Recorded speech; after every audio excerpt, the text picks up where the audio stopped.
Welcome to Land a House. I'm Seth. I need to fill this IBC tote with water. However, the spring that powers my ram pump has dried up, and so I've got to use an alternative to take water up the hill. The alternative pump that I'm trying out today is the Aquastrong Smart 485. This is a booster pump. Its primary design is to be connected into a home to take low pressure, say from a shallow well, and boost it up to be used in the home.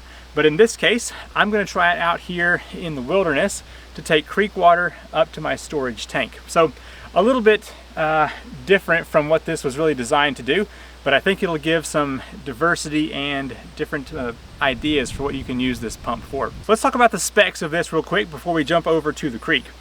It is capable of pulling water up 26 feet. So if you've got a shallow well, you'll be able to suck the water up into the pump, and then it will lift water up to 150 feet out at 1,500 gallons per hour max.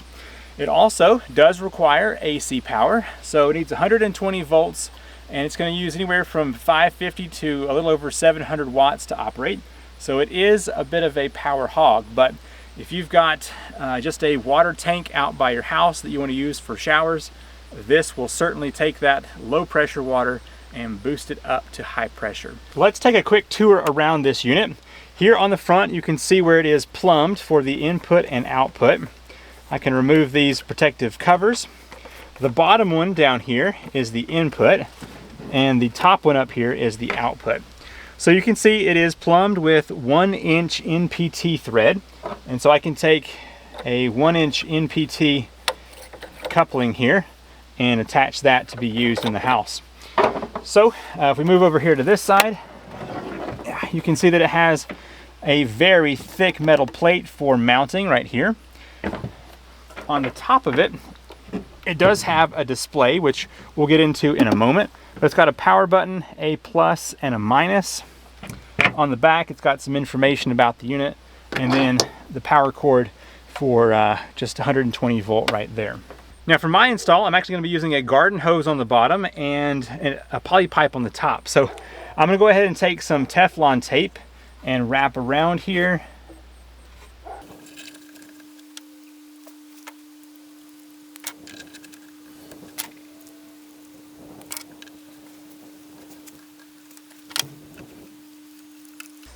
I like how they give you sufficient room to wrap this around with the separation between these two. Now I do recommend in a normal full install that you plumb up with the 1-inch pipe if possible.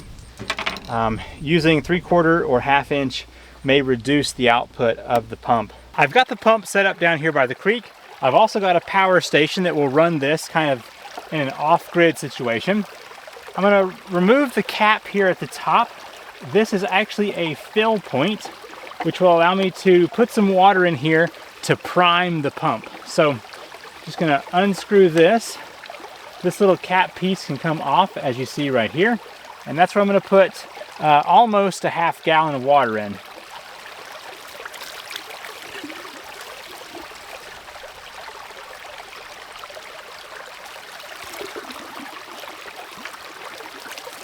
Now I don't have anything hooked up to the output yet. Let's just see if it'll suction water through this very cheap hose. Oh, there you go. It is starting to prime. Let's see what happens here in a moment.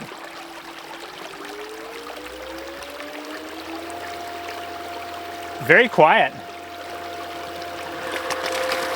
Hey, check that out. Great output. All right, I've turned the unit off. Let's go ahead and connect the pipe going up to my tank and see what happens. Push the power on here.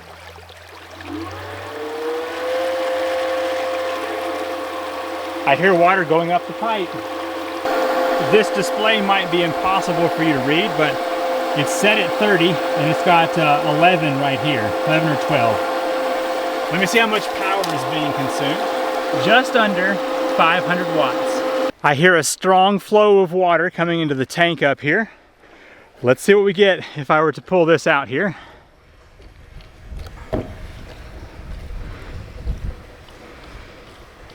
Very nice. Almost a full flow of water coming out of that pipe. In this short amount of time, I'm already seeing about 1 or 1.5 inches of water on the bottom of this IBC tote. The booster pump is currently bringing water up approximately 35 feet from that creek down there.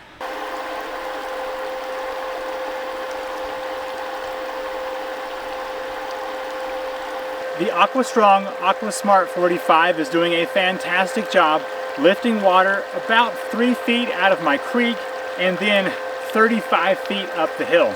Now the garden hose that I'm using is old and not very good, and the suction or pressure here has flattened a couple spots, and it is still pumping a significant amount of water up the hill. So if I were to plumb this up with an actual pipe instead of a garden hose, I have a feeling it would supply a tremendous amount of water up top, considering the amount of kinking that is here in this hose.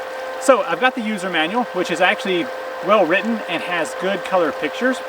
I'm going to go through a couple of little bits of information while we wait for this tank to fill up here. So like you saw, you can unscrew the top of the unit, dump water in to prime the pump, and that is rather important for getting this thing going. Now this pump is consuming right at 500 watts, so keep that in mind. If this were to run for an hour, you would have half a kilowatt hour of power consumption, and so it's not terrible at using power, but it is there. So for an off-grid situation, it would use a good bit of power just to be running as it is right here. Now the instruction book has 3 different installation types. The first one is kind of like what I've got here. The water is down below the pump and it is having to pull up. So it can suck water up to 26 feet out of the shallow well. Now the second install is using a tank. So let's say you had rainwater catchment on the side of your building. You could use that tank to go into this booster and then have full showers and sinks inside of your house.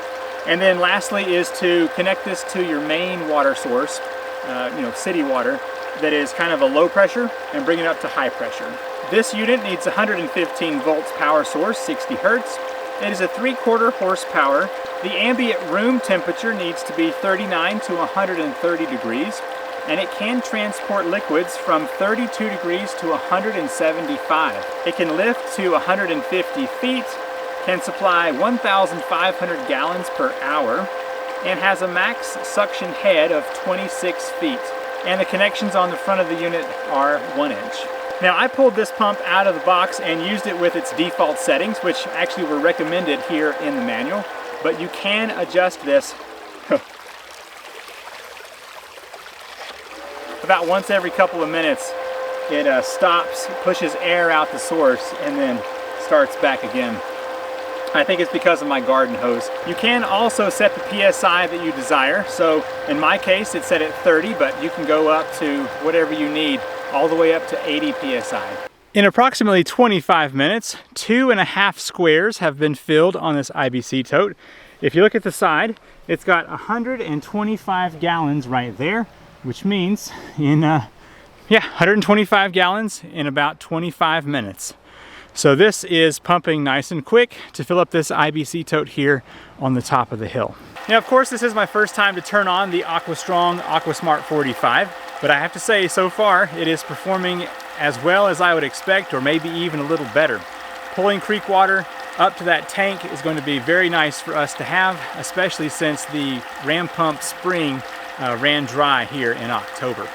So if you want to check out the Aquastrong, I'll have a link to it in the description down below. So far, I like it. I think that we will be using this again in the future and doing some further tests, especially boosting from a storage tank into have showers and sinks inside the house. Thanks for watching. I'm Seth with Land a House, and I will see you in the next video. Bye.